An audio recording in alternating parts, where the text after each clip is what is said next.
ધોરણ 7 એકમ 2 એકમ 1 આપણે જોયું અને એનું સ્વાધ્યાય પણ હું માનું છું તમે બધાએ જવાબ સાથે તમારી સામાજિક વિજ્ઞાનની નોટબુકમાં લખી લીધું હશે.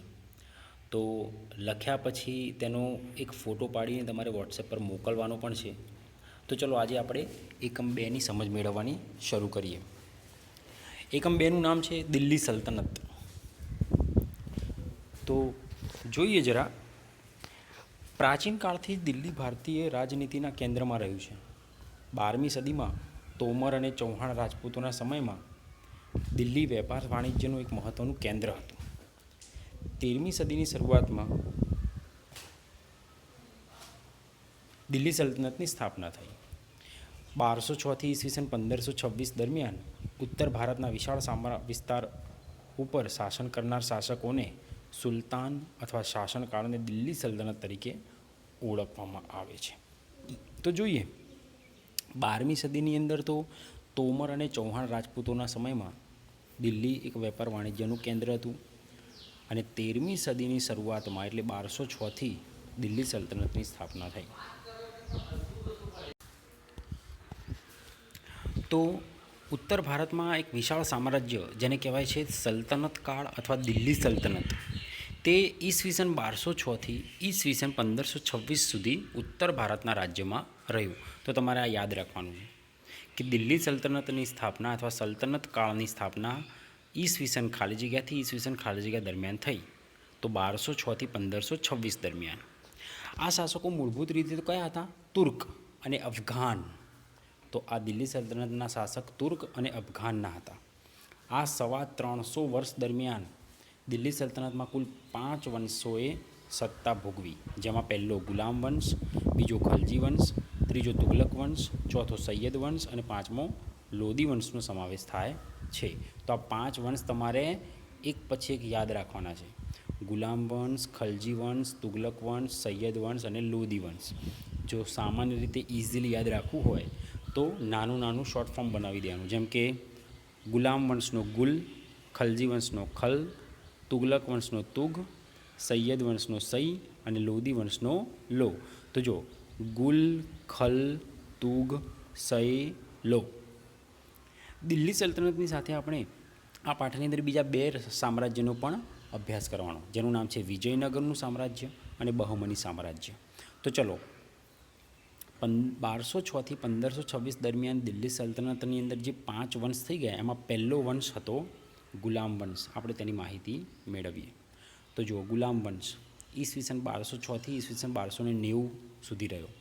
તો જોઈએ, ઈસવીસન 1192માં તરાઈના બીજા યુદ્ધમાં સિયાબુદ્દીન ઘોરીએ પૃથ્વીરાજ ચૌહાણની સામે નિર્ણાયક વિજય મેળવી દિલ્હીમાં સલ્તનતની સત્તાનો પાયો નાખ્યો. તો યાદ રાખવાનું છે, ગુલામ વંશની સ્થાપના કરનાર કોણ? સિયાબુદ્દીન ઘોરી. તો સિયાબુદ્દીન ઘોરીએ પૃથ્વીરાજ ચૌહાણને તરાઈના કયા યુદ્ધમાં હરાવ્યા? તો બીજા યુદ્ધમાં. અને કઈ સાલમાં? 1192માં. મોહમ્મદ ઘોરીના ગુલામ કુતુબુદ્દીન ઐબક મામલુક વંશનો હતો. હવે જુઓ, સિયાબુદ્દીન ઘોરીએ દિલ્હી સલ્તનતમાં પાયો નાખ્યો છે, એ ગુલામ વંશનો સ્થાપક નથી. મુહમ્મદ ઘોરી જે કહેવાય, સિયાબુદ્દીન ઘોરી, એનો એક ગુલામ હતો જેનું નામ હતું કુતુબુદ્દીન ઐબક. એનો વંશ એ કયા વંશનો હતો? તો મામલુક વંશનો હતો. માત્ર 5 વર્ષના તેના શાસનકાળમાં તેને સલ્તનત સત્તાને જાળવી રાખવાનો પ્રયત્ન કર્યો.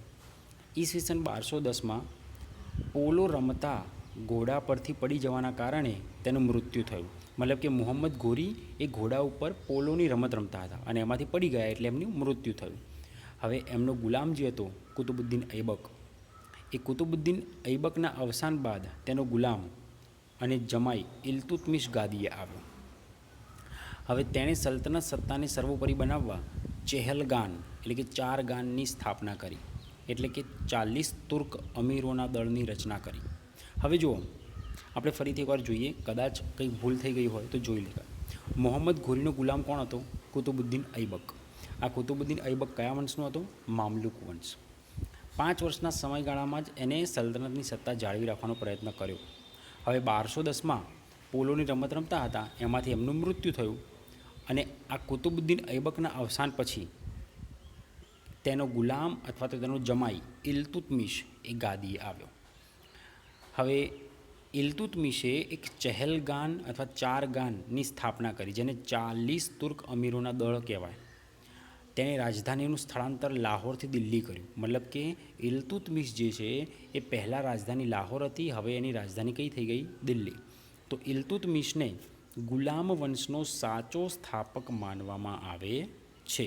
તો જો આ પોઈન્ટ તમારે યાદ રાખવાનો કે ગુલામ વંશનો સાચો સ્થાપક ખાલી જગ્યા હતો, તો શું નામ આવશે? ઇલ્તુત્મિશ.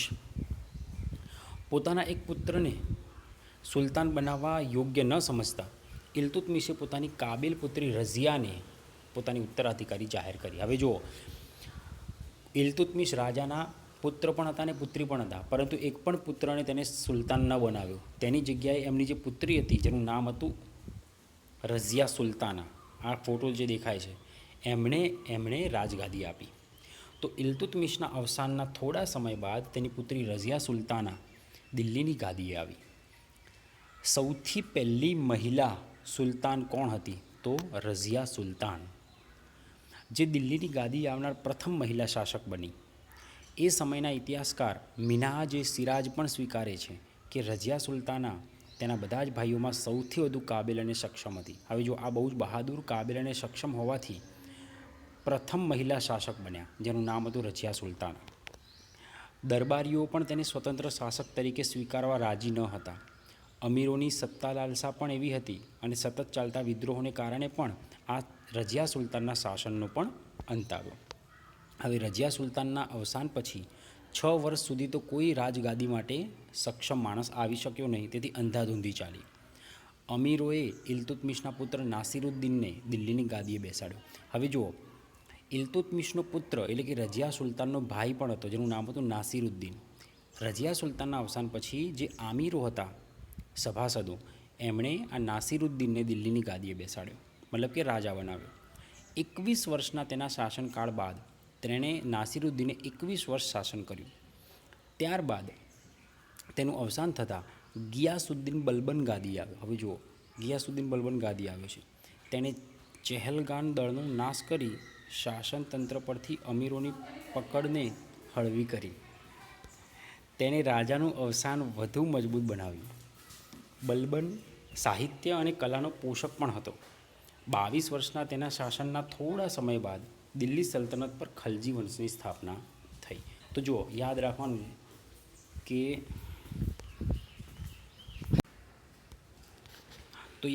છે કે કુતુબુદ્દીન ઐબક હતા. ત્યારબાદ તેમના જમાઈ કો કે ગુલામ કો ઇલ્તુત્મિશ આવ્યા. ઇલ્તુત્મિશ પછી રઝિયા સુલતાન આવ્યા. રઝિયા સુલતાના પછી નાસિરુદ્દીન આવ્યા અને નાસિરુદ્દીન પછી ગિયાસુદ્દીન બલબન ગાદીએ આવ્યા.